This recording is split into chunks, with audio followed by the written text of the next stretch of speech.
고3 수시를 준비하는 친구들은 10월이면 벌써 1차 발표도 나고 면접 준비도 하러 다녀서 입시가 굉장히 빨리 진행된다는 느낌이 들었어요. 수시 6개의 학교들이 1차 발표 날짜도 모두 다르고 면접을 보는 날도 서로 다르거든요.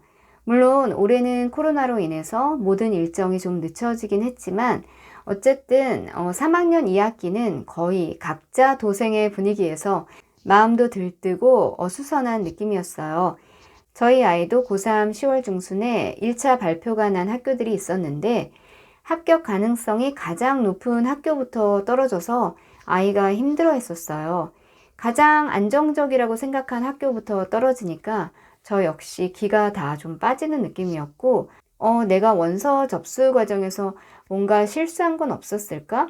별의별 생각이 다 들었어요. 제가 불합격이라는 메시지를 확인하고 기숙사에 있는 아이에게 아직 다른 결과들이 남아있으니까 용기를 내라고 말하고 싶어서 전화를 했는데 아이는 전화기를 꺼놓은 상태였고 저는 그날 아이를 기숙사에서 데리고 나오고 싶었어요. 그 후로 수능까지 시간은 너무 빨리 지나갔고 그 사이에 아이는 다른 학교에 1차 합격이 돼서 특기자 면접도 보고 수능 공부도 열심히 했어요. 드디어 수능 전날이 되었고 저는 이제 미리 만들어둔 수능 준비물 체크리스트를 보면서 여러 가지 준비할 사항을 점검했어요. 그런데 아이가 시험 칠 장소가 집 근처가 아니고 아이가 다니던 과학고 근처라서 꽤 멀더라고요. 늦어도 수능날 새벽 6시 반에는 출발해야 될 것 같아서 일찍 자라고 했는데 아이는 잠이 안 온다고 하면서 거의 4-5시간밖에 못 잤어요. 아이는 시험 보는 장소까지 엄마인 제가 데려다 주길 원해서 아빠가 집에서 둘째를 보고 제가 아이를 시험 장소까지 데려다 주었어요. 시험을 보러 가는 아들이 뒷자리에서 잠이 들었는지 졸고 있는지 눈을 감고 있었는데 저는 아이를 보면서 정말 고생 많았어. 이젠 좋은 날만 있을 거야. 하면서 혼자 중얼거렸던 것 같아요. 교문 앞에서 내리는 아이의 뒷모습과 다른 많은 아이들 그리고 학부모님들의 모습을 보니까 저도 모르게 눈물이 나왔어요. 집으로 돌아오는 길에 계속 기도를 했고 집에 돌아와서도 근처 교회에 가서 기도를 드렸어요.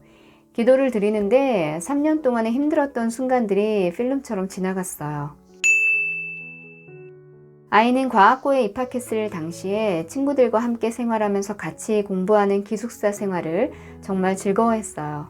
그런데 시간이 지나고 이제 정신을 차리고 공부를 열심히 하기 시작했는데 성적이 생각만큼 나오지 않으니까 자존감이 낮아져서 친구들의 말에 상처를 받기도 하고 또 기숙사에서 나와서 집에서 학교를 다니고 싶다고도 하고 이렇게 나름 힘든 시간이 있었어요.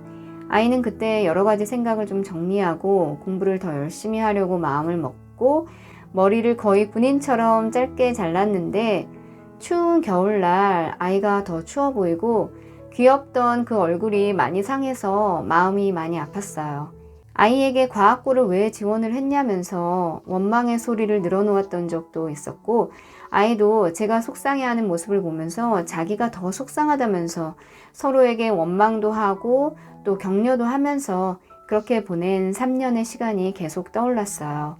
신기한 건 시험을 잘 보게 해달라는 기도를 하러 갔는데 그런 기도보다는 제가 엄마로서 잘못했던 그런 점들이 자꾸 떠올라서 회개 기도를 열심히 하게 되더라고요. 그래서 아이 수능 보는 날 혼자 기도하면서 은혜를 많이 받았는데 지금 생각하면 정말 간절함이 가득했던 시간이었어요. 수능 시험이 끝나고 아이에게 전화가 왔는데 아이는 수능 시험을 잘 본 것 같다고 했고 집에 와서 채점을 해보니까 다행히 연대 수능 최저를 맞추고도 남을 정도의 성적이 나올 것 같았어요. 수능 이틀 후에 논술 시험이 있었는데 아이가 시험을 보러 들어간 뒤에 우리 가족은 연대 후문으로 해서 이대 서강대 다 누비고 다니면서 오랜만에 즐거운 시간을 보냈어요. 11월인데 그날 날씨가 따뜻했고 또 캠퍼스에 낙엽도 예쁘게 떨어져 있어서 아들 시험 보러 온 것도 다 잊어버리고 마치 우리가 다시 대학생이 된 것처럼 즐거워했는데요. 아이는 시험이 끝나고 나오면서 논술 시험도 아주 잘 봤다고 해서 우리는 합격을 예감했어요. 지난 언니 내가 아는 사람은 과학고 나와서 의대 갔는데 한 번 더 해보지 그래요? 과학고 가면 중간만 해도 스카이 가는 거 아니에요? 저희 아이가 과학고에 다니는 동안 저는 새로운 사람을 만날 때 저희 아이가 어느 학교를 다니냐고 물어보면 최대한 말을 아끼려고 노력했어요. 왜냐하면 과학고를 다닌다고 하면 의대나 스카이를 그냥 가는 줄 아는 분들이 많이 계셔서 제가 아이 때문에 걱정을 하면 그걸 사치라고 생각하시는 것 같았어요. 언론에서 과학고 학생들의 의대 진학에 대한 그런 이야기가 나올 때마다 저는 과학고의 극소수의 학생들에게 사람들의 포커스가 맞춰져 있다는 느낌이었고, 과학고에 관심이 없거나 전혀 모르는 부모님들도 그런 뉴스를 많이 접하다 보니까 과학고에 가면 누구나 대학을 쉽게 간다고 생각하는데요. 그래서인지 저희 아이가 대학에 합격했을 때도 서울대 가는 거 아니었어? 아깝다. 의대 가려면 1년 더 해야겠네. 이런 이야기를 많이 들었어요. 사실 저희 아이가 다니던 학교에서 의대를 간 친구들은 5손가락 안에 꼽고 수시로 간 친구들은 거의 대치동에서 어릴 때부터 두각을 나타내면서 팀 수업으로 다져진 친구들이 대부분이었어요. 그 외에 소수의 학생들은 논술 전형이나 재수를 해서 의대를 갔는데요. 의대 논술 전형에는 수능 최저가 있거나 없는 전형들도 있는데 수능 준비를 전혀 해주지 않는 과학고에서 2년 만에 수능 최저를 맞추고 논술 전형으로 의대를 가는 친구들을 보면 정말 대단하다는 생각이 들더라고요. 왜냐하면 수능 준비를 하는 일반고 최상위권이나 자사고 학생들도 고3 때 의대 논술에서 수능 최저를 맞추기는 어렵거든요. 수능 최저가 없는 논술도 어렵기로 소문이 나서 과학고의 최상위권 학생들이 주로 지원을 하는데요. 아무튼 과학고에서 의대를 가는 친구는 거의 전 과목에서 최우수 성적이 나와야 하고요. 의대를 가는 학생 수가 적기 때문에 저는 가끔 논란이 되는 과학고 의대 논쟁들을 보면 좀 불편했어요. 최근에는 의대를 갈 경우에 페널티가 주어진다고 명시하는 학교들도 많고 내신 성적으로 볼 때 최상위권이어서 메이저 의대를 충분히 갈 수 있는데도 서울대 물리학과나 수학과를 가는 친구들도 있었어요. 이렇게 과학고 학생들의 대부분은 공대를 갑니다. 그리고 공대를 가는 학생들도 그냥 쉽게 가는 것이 아니고 3년 동안 아주 힘든 과정을 거치고 그렇게 공대에 가기도 하고 또 원하는 학교와 학과에 가지 못하는 학생들도 꽤 있어요.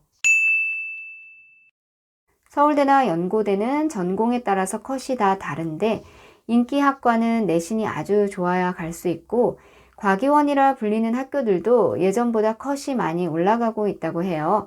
요즘에는 자사고나 일반고도 수시를 위한 학교 프로그램들이 아주 다양하고 많아져서 과학고에 뒤지지 않는 그런 비교과 활동을 한 내신이 좋은 상위권 학생들이 과기원의 지원을 많이 해서 좋은 결과를 얻기도 하는데요. 카이스트 같은 경우는 저희 아이가 다니던 학교에서는 2, 3학년을 모두 합해서 30명 정도 간 것 같아요.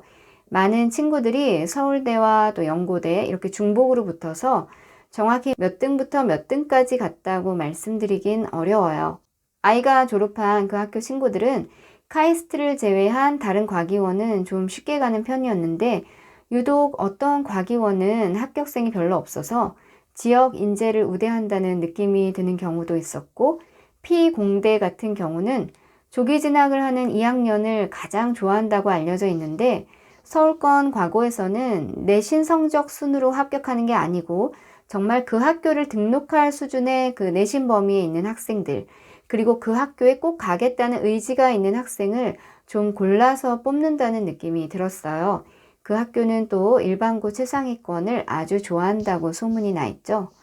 저희 아이가 다니는 연대 전화기 중에 한 과는 과학고 학생들이 많지 않아요.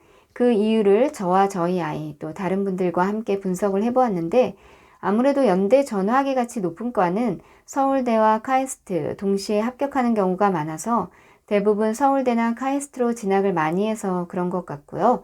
물론 서울권 과고의 학생들, 특히 저희 아이가 나온 학교의 경우는 연대와 카이스트를 동시에 붙는 경우에 연세대를 선택하는 친구들도 꽤 있었어요. 연대는 특목고를 좋아한다. 이런 이야기도 있는데 알고 보면 연대야말로 내신을 가장 중요하게 생각하는 학교에서 특목고나 강남권에서도 수시로 연대를 가려면 내신이 아주 좋아야 해요.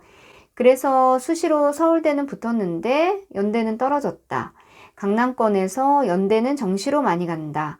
이런 이야기도 종종 들을 수 있어요. 저희 아이는 결국 수능 최저컷을 맞추고 또 논술 시험도 잘 봐서 원하는 학교의 학과에 합격을 했어요. 논술 전형은 그 당시만 해도 수능 최저가 있었기 때문에 과학고 학생들이 거의 쓰질 않았어요.